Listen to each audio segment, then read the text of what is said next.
Why did they have to do it? All sorts of solutions are offered by different people. It was in their election manifesto, I tell you. It was a mandate from the electors. Most of them didn't want it. But in Ireland, drove them to it. It was malice. They wanted to rub it in that they're the masters now. It couldn't have been that the steel industry wasn't efficient.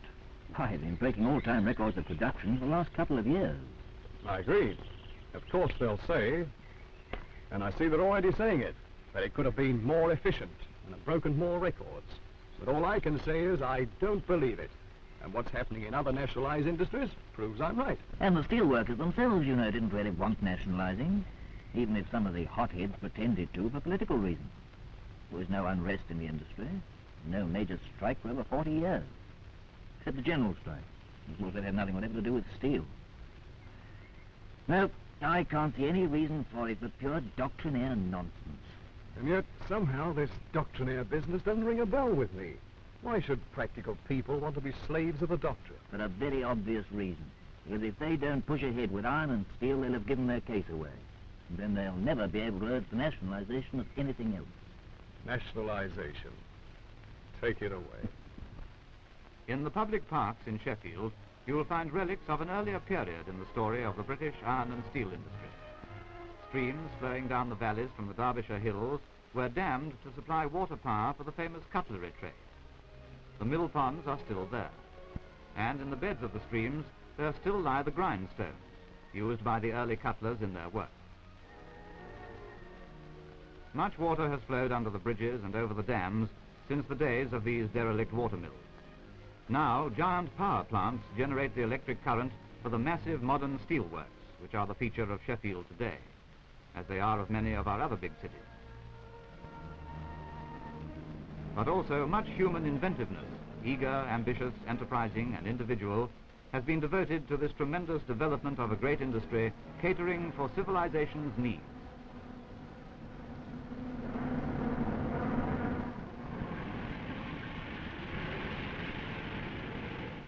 In fact, it becomes easy to recognize the vast continual effort of invention, experiment, and pioneer planning which has been the work of private enterprise when you think of the contrast between the modern complicated plant and the primitive water mill.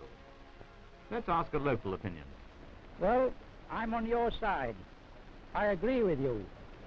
And I cannot understand why it should be considered undemocratic or unfair for men who have done big things for our welfare to be allowed to keep some of the benefits for themselves. Well, perhaps it'll become fashionable again someday to make incentive important to the employer as well as to the worker. But at present, the socialists' one aim is to kill private enterprise. That's why the government are suppressing the private stake of employers in 96 famous steel firms. Firms built up over a long period of years by the talents and energy of men who are honestly entitled to be considered as public-spirited contributors to the country's welfare. Of course, they are also ignoring the preference of hosts of small investors in iron and steel businesses, who may prefer to hold shares in private enterprise rather than government securities. And incidentally, very many steel workers like being identified with an individual business, with its own distinct tradition of private enterprise.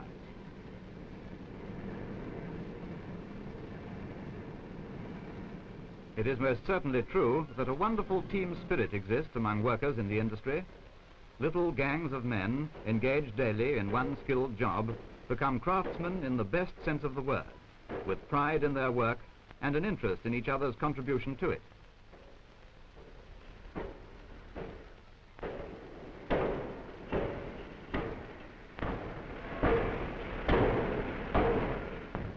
They also get a true sense of values. And I, for one, will not believe that the steel worker doesn't recognize the essential part which private ownership and competitive management play in this industry. These great works have, in fact, been run with a minimum of friction for 40 years. That is, during the biggest period of expansion. There have been no major strikes confined to the steel trade. The relationship in the industry under private enterprise has amounted to mutual trust.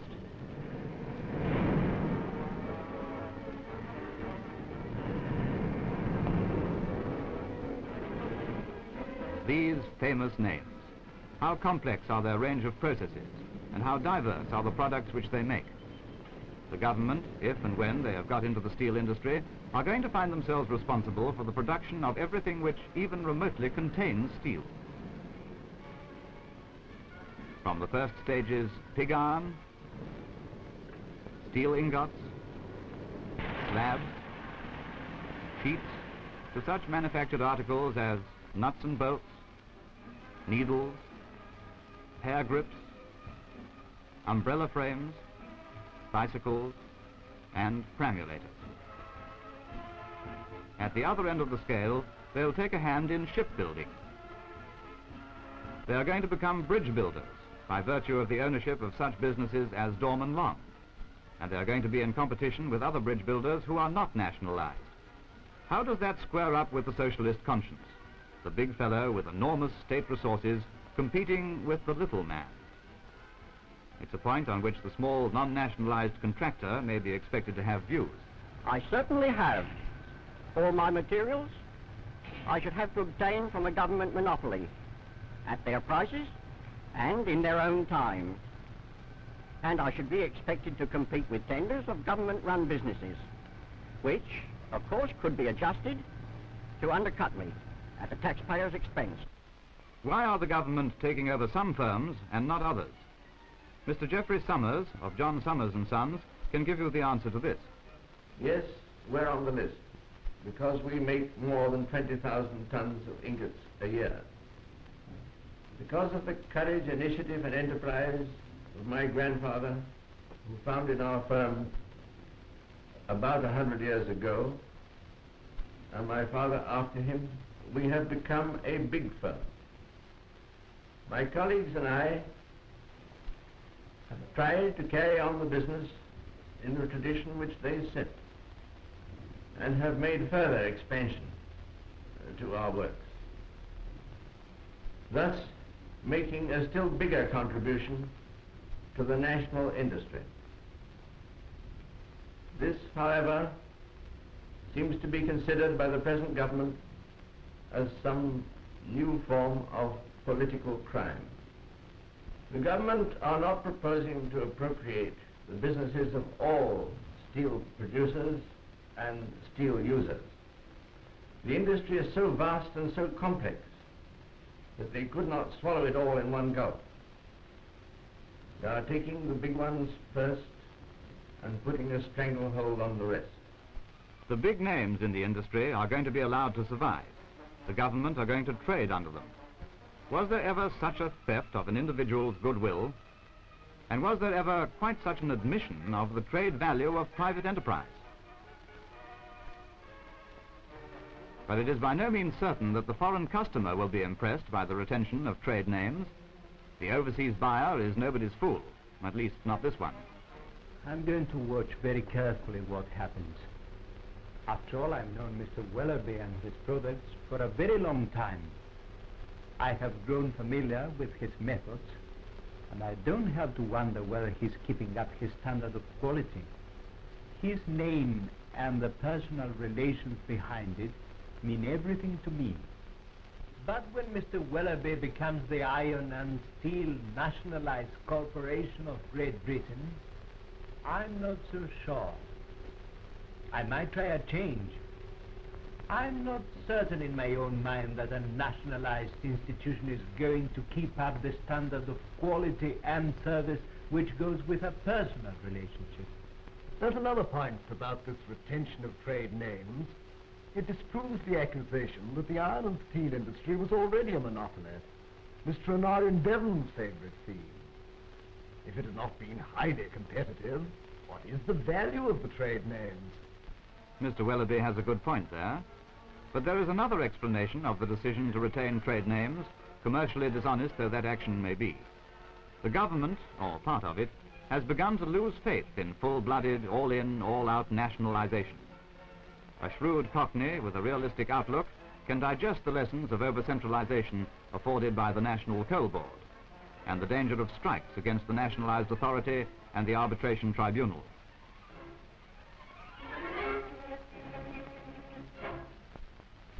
Who gains by nationalization? Did the public get cheaper coal or quicker transport? Did the public get cheaper electricity? No, by gosh. And the first thing they did was to put up the price of electric light. What satisfaction did the worker get? Where are his better conditions or greater freedom?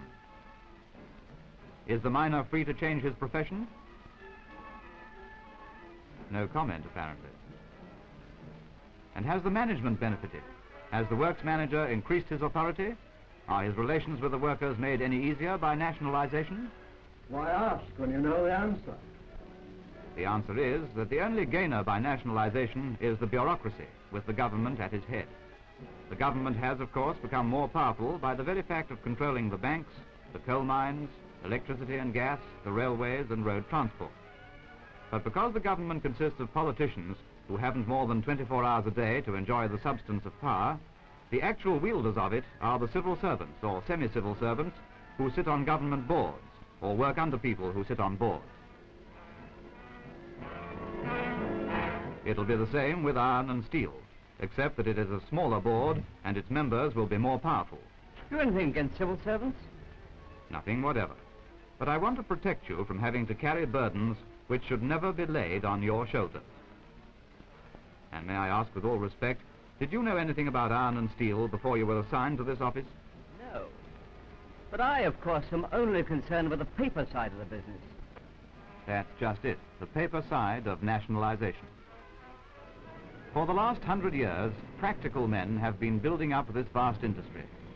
The Bessemer converter, invented in 1856, revolutionized the production of steel. The open hearth furnace came a few years later.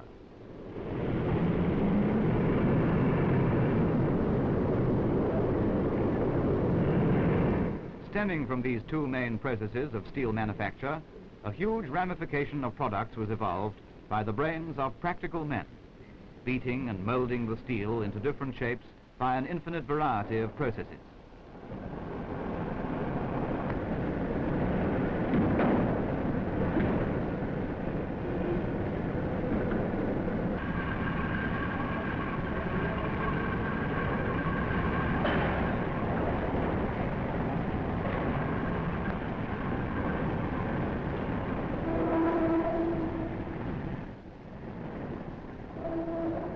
It was an industry of which the British people could be proud. British brains and British experience continued to improve processes and add new refinements to the range of articles manufactured in British steelworks, as worldwide demand for steel products grew.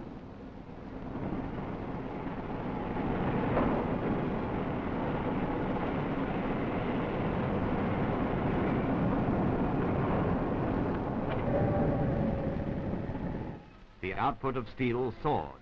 In 1929, it was 9,636,000 tons. It dipped in the Great Depression under the socialist government to 5,203,000 tons in 1931. Then, when a conservative minister introduced a protective tariff in 1932, it mounted again, until in 1939 the figure was over 13 million. During the Second World War, it remained constant around the 12 to 13 million mark.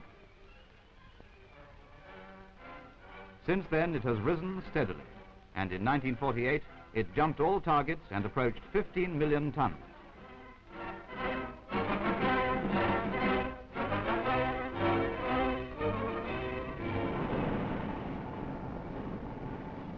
Here is an industry which is a triumphant success. What would be a practical man's attitude towards it? Wouldn't he say, "Go ahead and good luck to you"? What does the socialist government do? This bill is timed to come into effect in May 1950. In the meanwhile, the industry's great development plan will be affected by all this nonsense. Mr. Manager, do you know how you stand during the intervening period? I don't. I don't know my responsibilities, and I don't know my position. And I shan't know the policy under the new Iron and Steel Corporation until it gets going, and probably not for some time after that. Am I to compete with other firms which are nationalized? Am I allowed to introduce any new methods of production or marketing? Am I? What in the heck am I allowed to do? In fact, you're inclined to agree with the London Times when it describes the bill as a measure for promoting uncertainty and disturbance, and for embittering the clash of political and public opinion. And you are probably inclined to echo the words of the leader of the Conservative and Unionist Party when he says, "There is no basic industry in the land which is less suited to nationalization than the manufacture of steel in all its intricate refinements and in the full tide of ever more successful producing and exporting power."